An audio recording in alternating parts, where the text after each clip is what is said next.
Let's talk about Oklahoma to start. I was at Oklahoma on Wednesday to talk with Coach Venables for what was a really interesting and cool interview. I want you to go check it out. And then I was back on Saturday for Oklahoma's spring game, where a couple of things jumped out to me. One, Jackson Arnold can spin it, right? He will be the number 2 on the depth chart going into the fall. Dylan Gabriel, redshirt senior, is the starter, and that's what you want.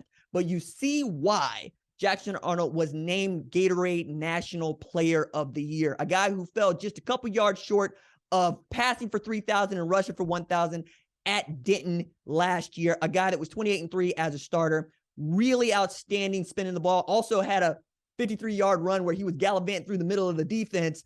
I think the rule was you're supposed to put one hand on him and then the quarterback's down. I didn't see anybody put a hand on him, but Coach Venables said, hey, bring that one back. I don't think anybody's going to learn or get better from watching Jackson Arnold walk through the middle of the defense, all right? Now, that's a superlative.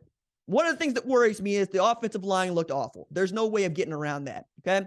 For those of y'all that don't watch film or didn't play high school football where you had coaches that taught you the fundamentals of watching film, you start by watching the center, right? You watch the center, you watch the players around the center, and then later you follow the ball. If the center is going backward, that's bad. I saw a center going backward with the 1s and the 2s. Now, you can look at that two ways. You could say the offensive line is bad, or you could say the defensive line got that much better.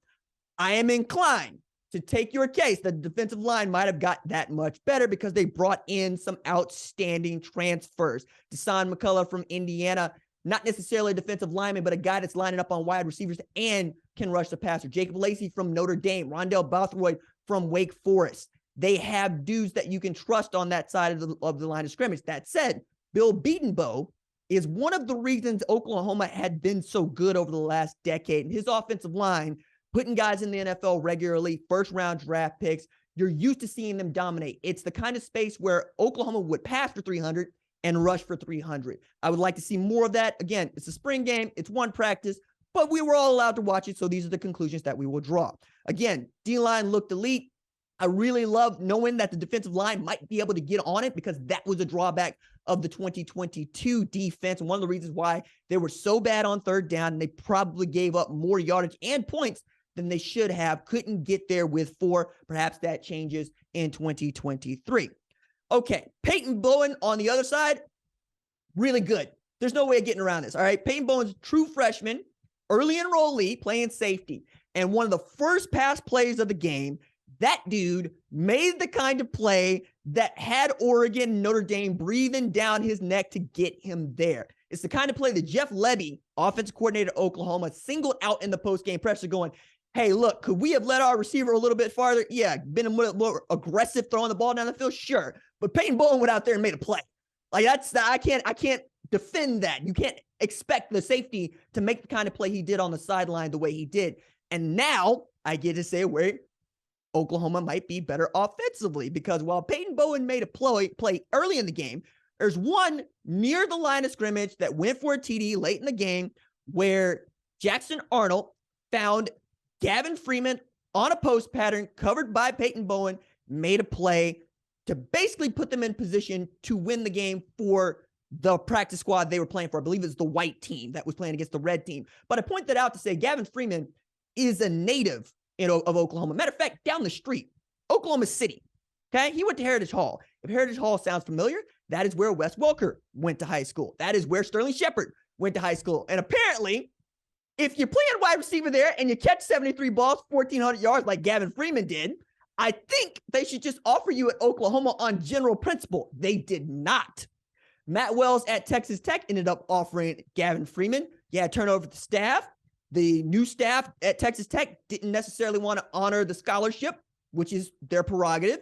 Gavin Freeman, whose father played at Oklahoma, decides to walk on at Oklahoma, and you got another Drake Stoops story right there, because that dude is a baller, and that dude can play. For him to make plays like the one he did against Peyton Bowen, who was a highly rated recruit, also underscores the kind of talent that is in my state. And one of the things I keep trying to drill into every football coach, whoever coaches football in the state of Oklahoma, if you win at home, you will win everywhere else. And Gavin Freeman is an example of that, going up against Peyton Bowen, really screwing it up, I think, for a lot of coaches who are going to get ushered, like lots of tape from walk-ons going, see, coach, I can play too. I can be your next Gavin Freeman.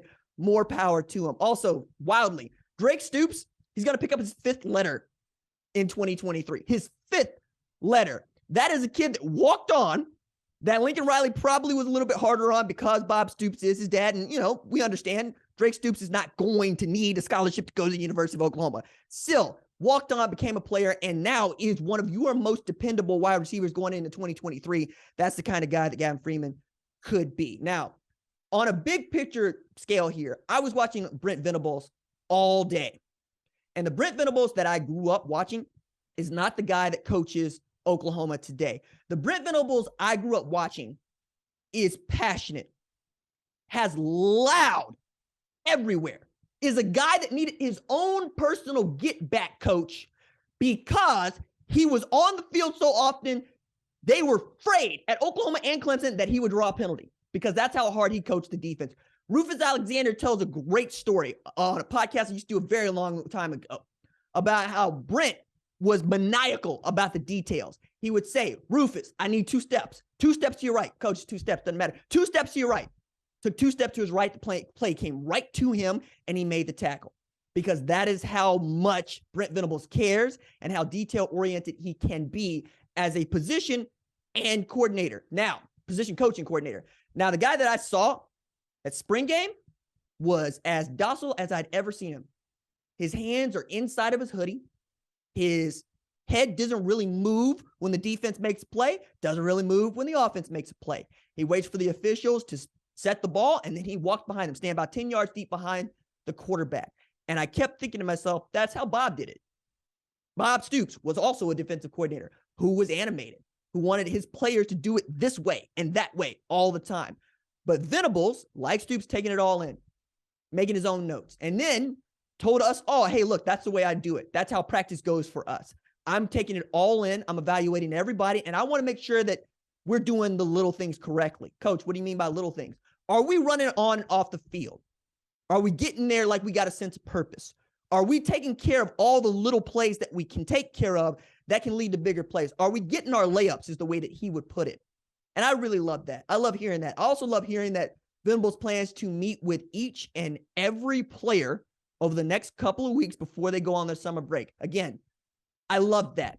And that's what I got out of our conversation, right? Is a coach that is not shook, who understands what needs to get done, understands that it is supposed to be hard. And if it isn't hard, he doesn't trust it. So I was asked earlier as I'm talking about doing this show and the interview that we performed at the University of Oklahoma about what is the bar for success for Oklahoma in 2023. What has been the bar for success at Oklahoma for the past 25 years is my answer. Did you win the Big 12 championship? Did you put yourself in a position to play for a national championship? Cool. That's the standard. And it's on the Red Room, which is just south of the stadium where they have media. On the Red Room wall says best is the standard. I don't know what else that could mean except you need to be the best in everything you do. Very excited to see what Oklahoma can do in its final season of Big 12 play with everything to play for. Thank you for watching the #1 college football show. Please remember to subscribe to the channel and like this video so that you don't miss any of the best college football coverage in America.